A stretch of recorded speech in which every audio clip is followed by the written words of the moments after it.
नमस्कार सर्वांना, श्री स्वामी समर्थ। मी स्वाती आपल्या स्वामीचरण या यूट्यूब चॅनलमध्ये अगदी मनापासून स्वागत करते। 8 सप्टेंबरपासून पितृपंधरवडा सुरू होतोय।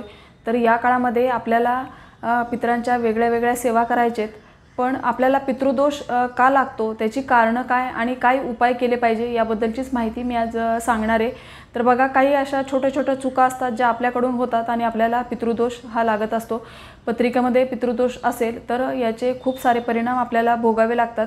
विवाह न जमणे किंवा संतान प्राप्ती न होणं किंवा सगळं शिक्षण व्यवस्थित असून नोकरीमध्ये अडचणी येणं किंवा घरामध्ये सतत आजारपण येणं, तर अशा गोष्टीला कुठेतरी पितृदोष हे पण कारण असतं।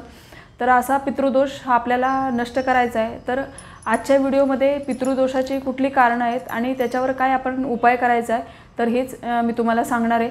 तर बघा, पितृदोषाचं सर्वात महत्त्वाचं कारण म्हणजे आपण आपल्या पितरांच्या तिथीला त्यांचं श्राद्ध न करणं।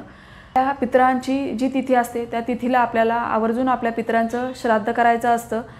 तर हे जर केलं जात नसेल तर आपल्याला पितृदोष लागत असतो।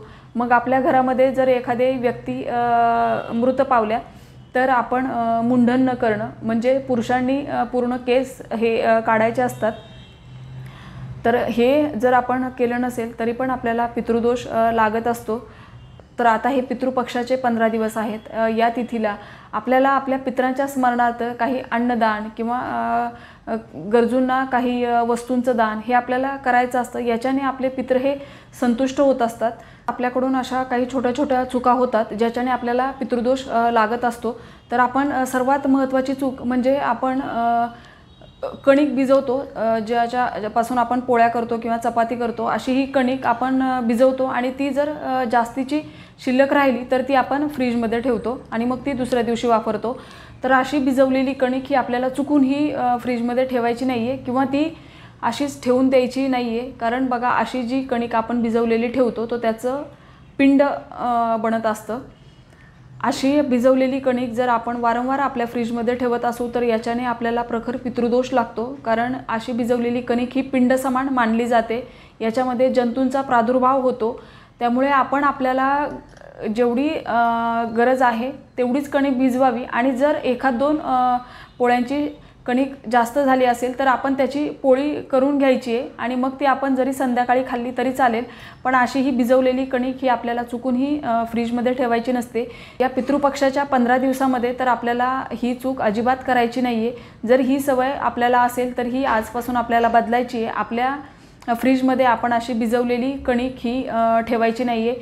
हे सर्वात खूप मोठं कारण आहे बघा, कारण ही चूक महिलांकडून होऊ शकते। तर ही चूक आपल्याला करायची नाही आहे। आपण जेवढी आपल्याला गरज आहे तेवढीच कणिक भिजवा, थोडी कमी पडली तरी चालेल आणि जर थोडी जास्त झाली तर आपण ती त्याची पोळी करायची आहे, ती अशीच ठेवून द्यायची नाही आहे। आपल्याकडून कळत नकळत छोट्या छोट्या चुका होतात ज्याच्याने आपल्याला पितृदोष हा लागत असतो।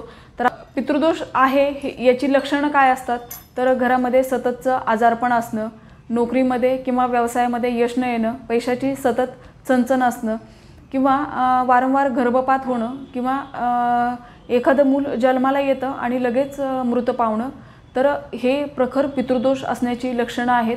आपल्याला जर आपण खूप प्रयत्न करतोय आणि त्या गोष्टीमध्ये यश येत नसेल तर हे पण एक पितृदोष असण्याचं लक्षण आहे।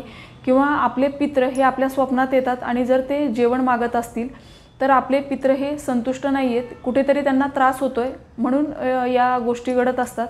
आपले पित्र हे आपले शत्रू नाही आहेत, तर त्यांना पण मुक्ती हवी असते आणि आपल्या पितरांना मुक्ती ही आपण देतो।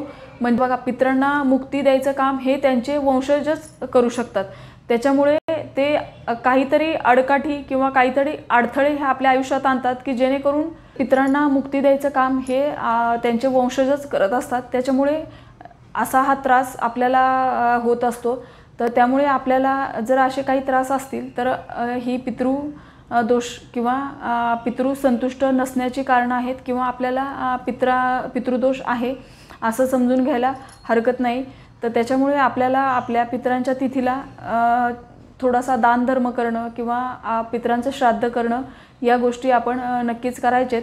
आता आपल्या पित्र ज्या वयाचे असतात अशा व्यक्तींना त्यांच्या गरजेच्या वस्तू दान करणं या गोष्टी आपण कराव्या। आता आपण आणखीन काय उपाय आहेत की जे आपण या पितृ पंधरवड्याच्या काळामध्ये करू शकतो, तर आपण तर्पण विधी हा आवर्जून करावा. आता तर्पण विधी आपण आपल्या पितरांच्या स्मरणार्थ करतो, हा पुरुषांनी करावा, तर स्त्री पुरुष दोघंही करू शकतात. पण जर आपल्याला शक्य असेल तर हा पुरुषांनी तर्पण विधी करावा. तो अगदी साधा सोपा आहे, याच्यासाठी काही फार वेळ लागत नाही, अगदी थोड्याशा सामानामध्ये आणि कमी वेळेमध्ये हा होतो. तर याचाही डिटेल व्हिडिओ मी आपल्या चॅनलवर दिला आहे. तर आता पितरांना मुक्ती देण्यासाठी किंवा पितृ दोष आपल्या पत्रिकेमध्ये आहे, तर त्याचं निवारण करण्यासाठी आपल्याला या पितृ पंधरवड्याच्या 15 दिवसामध्ये तर्पण विधी करायचा आहे, पितरांचं श्राद्ध करायचं आहे, पिंपळवृक्षाखाली दिवा लावायचा आहे. आपल्या पितरांच्या स्मरणार्थ आपल्याला जिथं आपण किचनमध्ये पाणी ठेवतो तिथे पण आपल्याला दिवा लावायचा आहे आणि त्यांचं थोडंसं स्मरण करायचं आहे.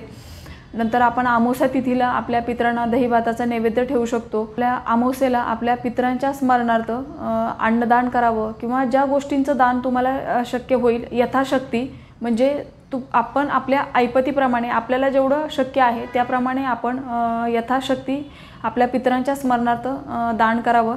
गया किंवा नाशिक येथे पण आपल्याला पितृदोष असेल तर तिथे पण विधी केला जातो. तर या विधीसाठी खूप मोठे खर्च येतात, खूप मोठा वेळ पण लागतो. या गोष्टी आपल्याला प्रत्येकाला करणं शक्य होत नाही, तर त्याच्यामुळे आपण हे छोटे छोटे उपाय करायचे. पितृ हे आपले शत्रू नाही आहेत, तर त्यांना पण आपल्याकडून मुक्ती हवी असते आणि त्यांना मुक्ती देण्याचं काम हे आपणच करू शकतो. त्याच्यामुळे ते आपल्याला कुठेतरी त्रास देत असतात.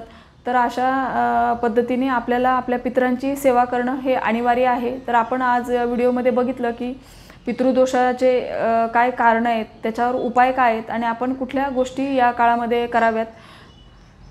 तर ही छोटीशी माहिती जी मला तुमच्यापर्यंत पोहोचवायची होती. माहिती आवडली असेल तर लाईक करा, शेअर करा, सबस्क्राईब करा. भेटूया अशाच एका नवीन व्हिडिओसोबत. तोपर्यंत सर्वांना श्री स्वामी समर्थ.